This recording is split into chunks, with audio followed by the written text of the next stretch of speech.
So, it's a new year, that means new narratives. Or in the case of privacy coins, it's very old narratives made popular all over again. And sure, Zcash and Monero come back around every bull market, it's true, but a lot has changed since privacy coins were prominent in 2021, let alone 2014 and 2015 when they first arrived. I've seen a theory going around that Zcash and Monero are obsolete, but it's not true. They just don't offer a complete picture on how to achieve true and lasting on-chain privacy. Privacy coins present a decent solution to keeping transactions private and so on, but most users leak identities somewhere else, especially when they move capital over from the old fiat world into the new crypto space, as in when they actually convert their fiat into crypto and back again.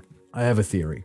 If user privacy is a legitimate concern, we need to stop pretending that on-chain privacy alone solves it. And we really need to start looking outward rather than only inward to really make a lasting difference. This is The Breakdown. Let's get to it.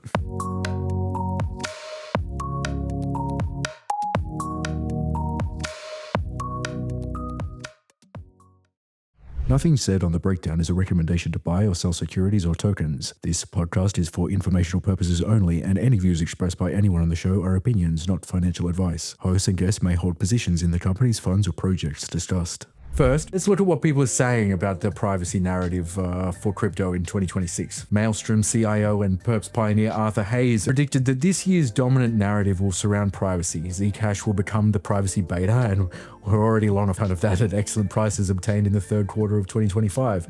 That basically aligns with what A16Z wrote in December. Privacy is one feature that's critical for the world's finance to move on-chain. It's also the one feature that almost every blockchain that exists today lacks. For most chains, privacy has been little more than an afterthought, but now privacy by itself is sufficiently compelling to differentiate a chain from all the rest. Privacy also does something more important. It creates chain lock-in, a privacy network effect, if you will, especially in a world where competing on performance is no longer enough. Sandy Peng, co-founder at Ethereum ZK Rollup Scroll, cited A16's take in her own post shortly after. Every year, crypto finds a new obsession. 2021-2022 was NFTs. 2023 and 2024 was the race to scale Ethereum. 2025 was meme coins and everyone launching their own L2s. 2026 belongs to privacy. Look, I love the energy, but there's still a lot missing from these takes, and if we're being honest, the privacy narrative is really about compliant privacy, a term which really makes me cringe. Privacy in crypto is really three different problems: how you acquire digital assets, how you broadcast transactions, and what the chain reveals. The privacy coins mostly address what the chain reveals. Running your own infrastructure mostly reduces who can watch you interact with the chain itself, but it's onboarding, the fiat on and off ramps, where privacy usually is the first thing given up. So, before we talk about the elephant in the room, we need to separate two things that matter when we talk about on-chain privacy: the permissionless protocols and then permissioned access. Protocol level permissionlessness is simple. If a transaction is valid according to the rules, the protocol's validators can include it. But the ways most humans actually access these blockchains, through wallets, app stores, hosted front ends, RPC providers, exchanges, and so on, are full of choke points which collect data and enforce policy by default that could be described as soft permission. On-chain privacy on paper is mostly a technology question. That's why zero-knowledge proofs matter. ZK proofs don't inherently make systems permissioned or permissionless, but they do make it possible to transact on-chain without having to share everything on a public ledger, and in some cases, they can shift compliance for companies and service providers from "we have to collect everything about our users" to "we only need to prove what's required and we don't need to actually collect it all." But even then, regulators can often demand records and so forth to fill in the gaps. But yes, it's true that anyone can deploy smart contracts on major chains without asking the protocol for permission. Circle and Tether, for example, didn't need to ask Vitalik or the Ethereum Foundation whether it was okay if they deployed their stablecoins on Ethereum mainnet, just like how you don't technically need anyone's explicit permission to launch a meme coin on Pump.fun or open a liquidity pool for one on Aerodrome. But here's the reality. Even if the chain is permissionless, access to the chain often isn't completely without friction. For most people, the first point of entry is the app layer.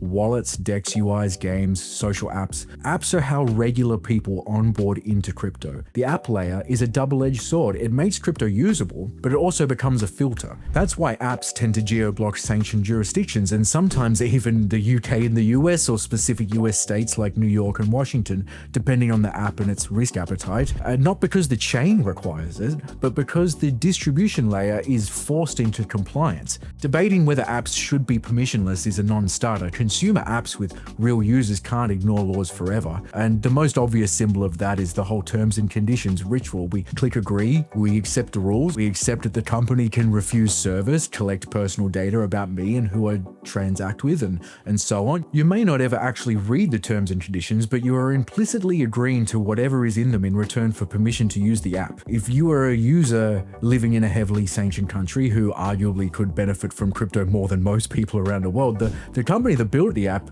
might have to close your account, or else they might get in trouble with the feds, but no problem, considering you agreed to the terms and conditions that allows them to kick you off.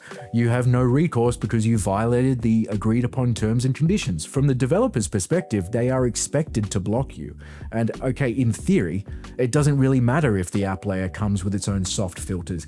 Anyone can submit a valid transaction directly to the network, which means they can interact with smart contracts and so on without having to agree to any app's terms and conditions. Yes, you can interact without a wallet UI, code your own Uniswap trades or whatever, but if you care about not relying on someone else's infrastructure and someone else's compliance policies and logging and so forth, you eventually run into the question of whether you should run your own node to minimize that trust. More often than not, that's easier said than done. Running your own node can be demanding in terms of hardware, technical know-how, and costs, especially for some of the more popular chains with faster throughput like Solana. One could pay cloud hosts like AWS or use a community or paid RPC to take away most of that burden. But in doing so, you would typically need to agree to terms and conditions before you could use those third-party systems. And again, it would likely take giving up some privacy along the way. This is exactly the service that apps, wallets, node providers, exchanges, and so on provide. They're really chain liaisons. They're middleware that increases the size of all of our online footprints. And because money is crypto, and increasingly so in the eyes of the old fiat world, thanks to stablecoins, that means crypto apps also usually handle money by default, and anything with real users and a real company behind it gets pulled towards compliance. Custodial or not, the pressure usually lands on the apps that are distributing crypto to users in some way. Again, that's front ends, hosted infrastructure, coordinators, app stores, the places where permissionless chain space meets the real world meat space, the on and off ramps. And of course, this problem extends far beyond the on and off ramps. Just look at what happened to the developers of Tornado Cash or Samurai. Those, alongside Wasabi, are and were among a shrinking subset of apps with a clear bent to keep their platforms as permissionless as possible. But their developers have still paid the price, and even Wasabi was forced into geo-blocking US users at the tail end of last year out of fear of retribution, and they don't even handle fiat on and off ramps. Quick break before we continue. Blockworks' flagship institutional conference, Digital Asset Summit, is back in New York City this March 24th through 26th. DAS brings together allocators, asset managers, policymakers, and the builders actually shaping crypto's next phase. Not the hype cycle, but the infrastructure and capital behind it. This year's summit represents over $4 trillion in assets under management, with more than 150 speakers and 750 institutions in attendance. Speakers include leaders from firms like BlackRock and Franklin Templeton, senior policymakers and regulators. Don Wilson of DRW will be there, alongside core crypto infrastructure teams across Bitcoin, Ethereum, and stablecoins. If you're looking for a serious institutional grade view of where digital assets are headed in 2026, this is where that conversation happens. Use code BREAKDOWN200 for $200 off. Learn more at blockworks.co/events. Now, back to the show. Now, let's zoom out. Historically, the cleanest onboarding wasn't buy coins on an exchange. It was just mine the chain. Validate the transactions, get paid in crypto, whatever it takes not to upload your identity into a database. In fact, let's take that one step further. Becoming a blockchain validator with your own equipment was arguably the most compelling solution to crypto's problem with permission KYC onboarding, but it's only gotten harder for normal people to do that at meaningful scale. Had you mined Bitcoin, pre-merge Ethereum, Zcash, Monero, Dogecoin, Litecoin, or whatever obscure layer 1 was profitable at the time, odds are you would have earned loads of KYC-free coins that, if you held them for years, would have appreciated in value by a ton. You would have never had to wire any fiat from your bank account to an exchange to buy those coins, and barring the use of cloud-based hash providers, you would have never had to agree to any terms and conditions or given up any personal data to generate that crypto either. Although it's worth pointing out that when running a node, you automatically broadcast your IP address to the network, but that can be somewhat mitigated by the use of Tor, even if that still has its limits. It's just that in order to gain the full benefits of the pseudonymity afforded by the blockchain, you must be as close to the source as possible, and preferably mining or staking to the chain directly and receiving block rewards directly to an address you control. But even the latter case raises the question of how one might acquire enough state without going through KYC. What's really uncomfortable is that the crypto space has largely lost something incredibly powerful in its evolution out of the self-mining age: the ability for regular users to onboard themselves into crypto through mining without letting trusted third parties, particularly banks and government agencies, see all of the evidence. And so my point is this. We like to think of privacy coins as the native tokens on those blockchains designed specifically to limit how much data is written to the chain, like Zcash and Monero. But in some sense, the real privacy coins are those which one did not have to divulge any personally identifying information to acquire them. The Doge coins earned by Dogecoin miners with GPUs in their garages in 2015 are inherently much more private than any Zcash bought on Coinbase at any time. And while there's a record of an address you control receiving those coins on the Dogecoin chain, that's nothing compared to the record that Coinbase has of you trading USDC for Zcash, for instance, and those trades would be easily paired with your name, address, date of birth, and driver's license or passport photo, and maybe even handed over to the IRS. It boils down to this. Onboarding privacy, or what we might call acquisition privacy, often matters more than ledger privacy. A privacy coin bought through KYC is inherently only symbolic. Hide all the transactional details you like, you can't delete the paper trail you created on the way in. Here's what privacy coins are actually good at today: minimizing your footprint once you actually make it on-chain. That's incredibly powerful on its own. A humanitarian organization sending aid money to political activists living under brutal authoritarian rule might opt to use Zcash shielded pools, perhaps, to distribute funds that cannot be linked to individuals fearing their safety. For what it's worth, previous UN programs that have distributed humanitarian funds have opted for USDC on Stellar, for example, which, aside from the permission nature of the stablecoin itself, does offer some privacy benefits, but those only really extend to how well one can maintain good OPSEC when it comes to keeping your real IRL identity separate from the blockchain address that one is currently using. What privacy coins don't fix is the on-ramp problem.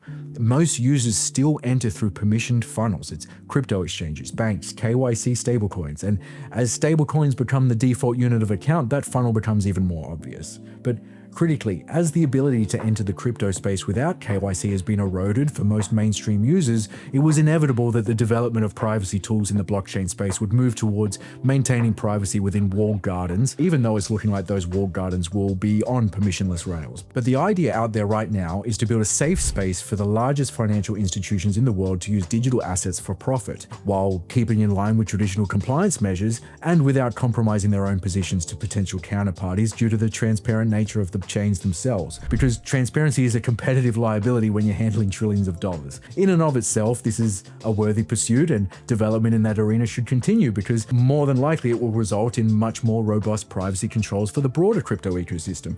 You can imagine that more businesses might opt to operate on-chain if it meant their customers, and rivals for that matter, couldn't simply plug their blockchain wallet into an explorer to see everything about their finances and business dealings and so on. Right now, very little of that is directly helping users onboard to crypto privately. At one point, onboarding to crypto without KYC was not an edge case, it was the norm. It was the intended way to acquire coins and exist within the crypto ecosystem, at least in the very beginning. But now, it's an edge case which is only supposedly urgent in high-risk jurisdictions. I'm not sure crypto has really reckoned with what it has lost in that respect. If crypto is a revolution, then it's one where the entryways are now precisely monitored, with a huge share of inflows mediated by KYC databases, which can be routinely shared under legal process with regulators, authorities, and bank officers. And to me, All this has taken some of the shine out of the privacy coin narrative, which, while powerful in its own right, is realistically more of a consolation prize after the fact. As crypto and blockchain continues to gain traction with the traditional finance system, I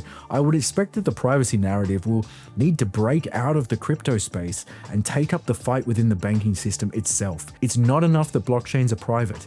Privacy has to be native on the on and off ramps and in the systems that we all use in the fiat world too. Only then can we really exist on these crypto rails privately. Is it realistic? I don't know, but it's the truth. I put all of this to Andrew M. Bailey, Professor of Philosophy at the University of Singapore and Senior Fellow at the Bitcoin Policy Institute, who had this to say. Welcome, Andrew. Thanks, David. Great to be with you. So I've subjected you to my ramblings about privacy coins and privacy in blockchains for the past 15, 20 minutes. What do you think that I kind of got wrong, or what am I missing here? Well, I don't think you're missing anything. And one thing I noticed while listening to your thoughts is that in some ways they take the form of a lament. And this is the basically anybody talking about privacy online begins and maybe even ends with a lament, because the news just doesn't appear to be very good. Of course, there are privacy tools. There are privacy coins. There are privacy tools for Bitcoin. There's Tor. There's Tails. There's graphene. There are these little doodads you can add to your flow of information or value online. But fundamentally, it's getting harder and harder to actually control your personal information online. And what you've done that's valuable is to identify maybe the weakest points of that for crypto users. And as I said, where you left me with is just a lament. And the lament for me gets more intense when I think about even what was possible in the recent past that probably isn't possible now. I do have two bits maybe optimism here. One of these isn't directly connected to crypto. There's one example of a firm that has managed to do very good privacy stuff and make money off of it, and that's Apple. And the way they did that was to make privacy part of their brand.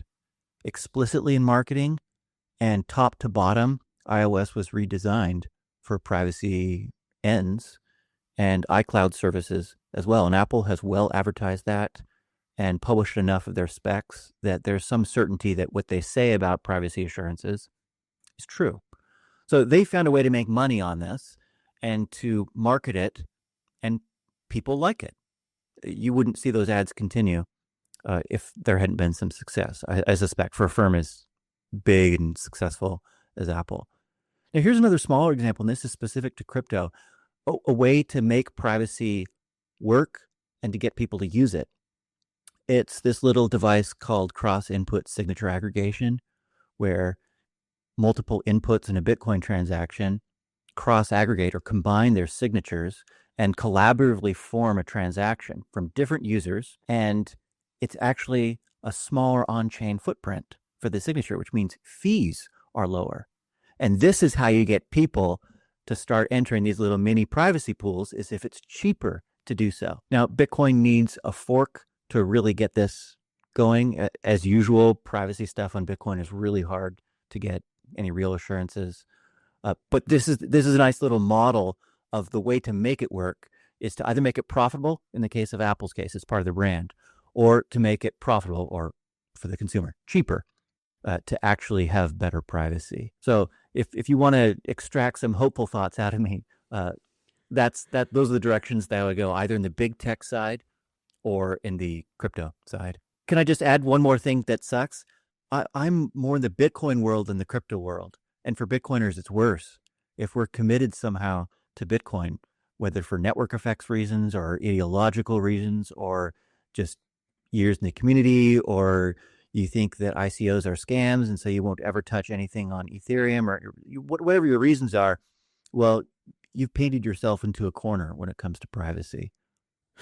Yeah, I mean, it kind of ties in what I'm trying to get to is that I don't want privacy coins to be meme coins, but and at some point they aren't. Like, I can really see the utility in a privacy network that is enclosed, that you do have stable coins on, and you wouldn't want those to be regulated stable coins or permission stable coins. You would want some kind of permissionless stable coin on these privacy preserving networks. And then if you're distributing funds that can be used in the real world using shielded addresses and so on, then there is real utility there.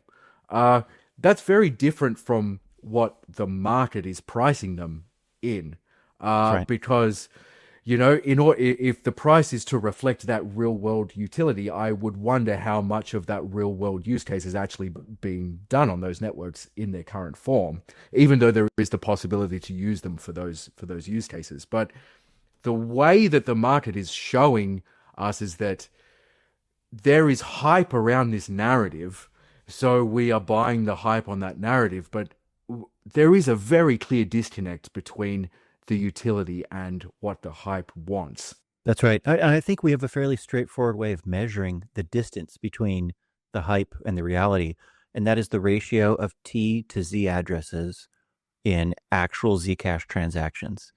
The Z addresses should, if demand for privacy is fueling the Zcash pump of the last 5-6 months, you should expect those to go up dramatically.